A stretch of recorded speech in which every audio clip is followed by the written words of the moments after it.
morning, or depending on when you're watching this, good afternoon, good evening, or good night. My name's Ross, and as always told, out of Voice of Radio. So today I'm back to tell you about Hydreigon. Ladies and gentlemen, Hydreigon, it's like a thing now.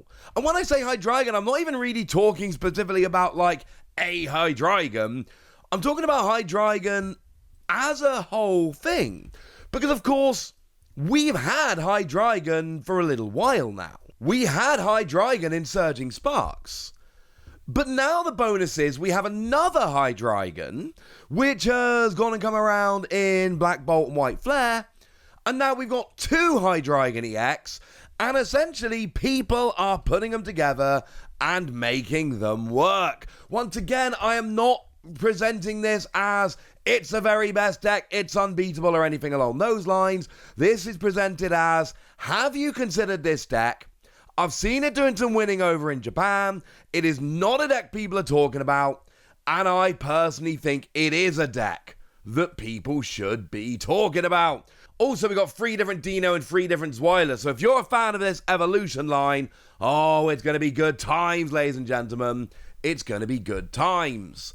You see, what we've got from the Hydreigon that we had in Surging Sparks is 2 energy 200, or 4 energy, and yes, it's super awkward, 130, but it also does 130 to 2 of your opponent's bench Pokemon. Basically, it brings them down into a far more manageable range. Although, to be clear, the energy here is going to be the thing we are fighting against for pretty much the entire game here. It is the energy that is going to prove to be a little bit of a pain. What does the other Hydreigon do? Takes an extra prize when you KO a basic. That's good. KO a basic Pokemon, take an extra prize. This is a good ability. Now, I'm going to be honest with you, right? The attack is not great. I don't think that's a controversial statement. The attack here is somewhat disappointing. It's 5 energy 200, and then the defending Pokemon can't retreat next turn. Or the Pokemon that was hit by this attack cannot retreat next turn. It's not great, I'll be honest with you, alright?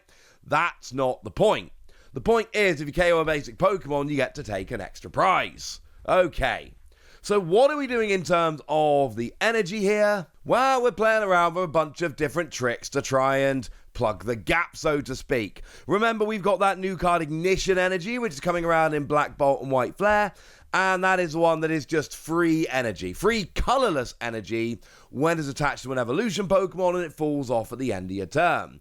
But this will essentially be a double energy on the new Hydreigon, so that is going to work quite nicely. It doesn't do too much for the old Hydreigon, but it does do wonders for the new Hydreigon, which is cool.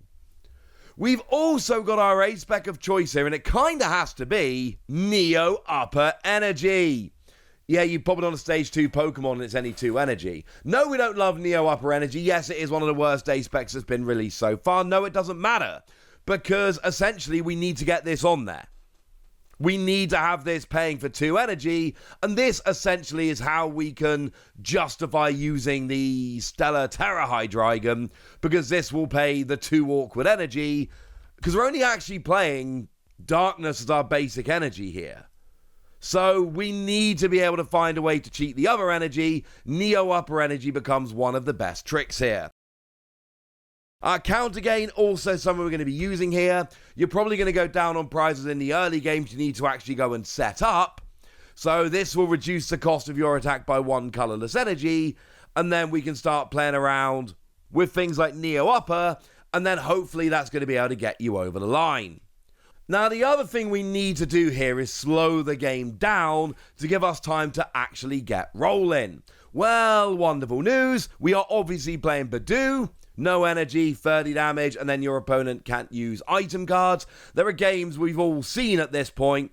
There are games where you can just literally sit there with Badoo. Your opponent gets nothing, and then you can just sit there and, grind the game down until you've had time to get rolling. The other thing we use here is Maractus. This is the one from Journey Together.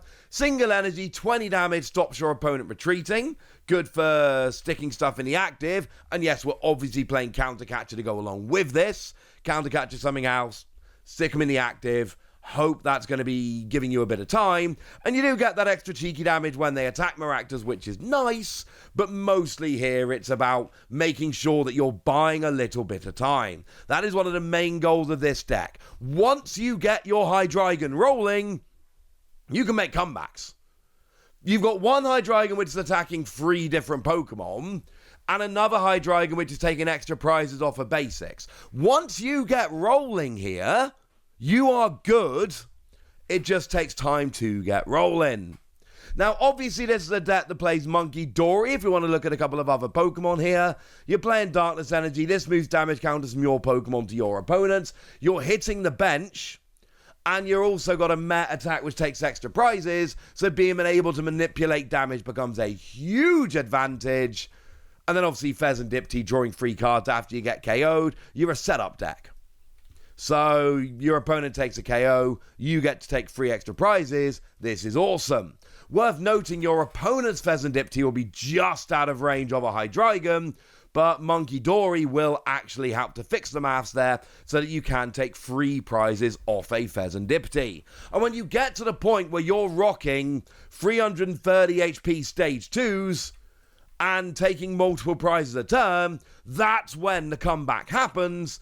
But you need to get set up and you need to buy yourself enough time to actually get to the point where the comeback does happen. A couple of other cards that are worth pointing out here. Chorus's Tenacity becomes a very nice card here. You need to be able to search out your special energy, so Chorus lets you do it. But it also searches out a stadium, and that will search out, say, Town Store, and then Town Store will search out your tools, and that's going to help very nicely. I've already mentioned how we're playing Counter Game, and we're only actually playing 1 copy of it, but that's less important when you're playing Stadium that can search it and supporters that can search for the stadium. But also we're playing TM Evolution to help you evolve up in the early game, and TM Devolution to help, well, get rid of the top stage of your opponent's evolution so that you can, spread damage to the bench and then take cheeky prizes by virtue of just devolving them. But we're playing a bunch of tools here, so having ways to search them out becomes a very definite advantage. We also have Team Rocket's Venture Bomb. Flip a coin. If heads, put 2 damage on one of your opponent's Pokemon. If tails, put 2 on your active. Bearing in mind, if a damage goes on your active, your plan is to get rid of it with Monkey Dory anyway. But again, what we're doing here is hitting the bench with one Hydreigon and taking extra prizes off of basics with the other. You need to be able to manipulate the damage here to bring stuff into range, because that's how this deck makes those massive comebacks. Taking multiple KOs with the one that's hitting 3 Pokemon at once. Taking extra prizes with the one that takes extra prizes off of basics. But you need to manipulate the damage to get them into range to do it. That's very important. Now, I did tell you that we were going to be playing 3 of each of the pre-evolutions here, so I figured we might need to finish, having a look at what we've got for options. So, Dino, we got the one from Paldea Revolved. 2 coins, 20 damage, flip a coin, if heads it does 40. I'm going to be honest, I feel like this one might have been played just so they can say they were playing more different versions. But then we've got the one from Surging Sparks that for a single energy gets rid of the top card of your opponent's deck. This is actually sneaky, very useful, especially if we're in the late game and your opponent has very few cards left in deck. This does give you an option to get some deck out rolling here. Don't sleep on this. This could be a cheeky little attack. We've then got the one from White Flare, because this one is actually from White Flare. 2 energy, 20 damage, flip a coin, if heads paralysis, or 3 energy 50. But it's also got 80 HP, which is the biggest of the Dino. You have been warned. As for the Zweilous here, we've got the one from Paldea Revolved, that for a single energy searches any 2 Pokemon. That's very useful. The one from Surging Sparks, that for a single energy discards the top 2 cards of your opponent's deck. Also very useful. And then the one from White Flare, which firstly has an extra 10 HP, but has 4 energy 100 or 2 energy flip 2 coins 40 for each heads. Does the most damage of the Zweilous here, but also has 10 extra HP. So you've got options. Although I do feel like a couple of these were put in just to say they were playing 3 different of each. Here's a deck list as a whole, and look, this is a deck that's going to take some time. You need to buy time in the early game, you need to get your stage 2 and all of your energy, but when you do, you got a Hydreigon which takes multiple prizes, and then you got a Hydreigon which takes multiple prizes. And we didn't mention the Petrarunt yet, but remember, that's good for switching in and out, and it's got a nice attack when your opponent's taken lots of prizes. So there we go, that's the deck. I'm a fan of this, but I want to know what you think. So let me know in the comment section, would ya? Good us! Be nice. And then make sure you like this video, subscribe to this channel, follow me on Twitter at @thewasi. That's where we talk about Pokemon and a whole bunch of other card games.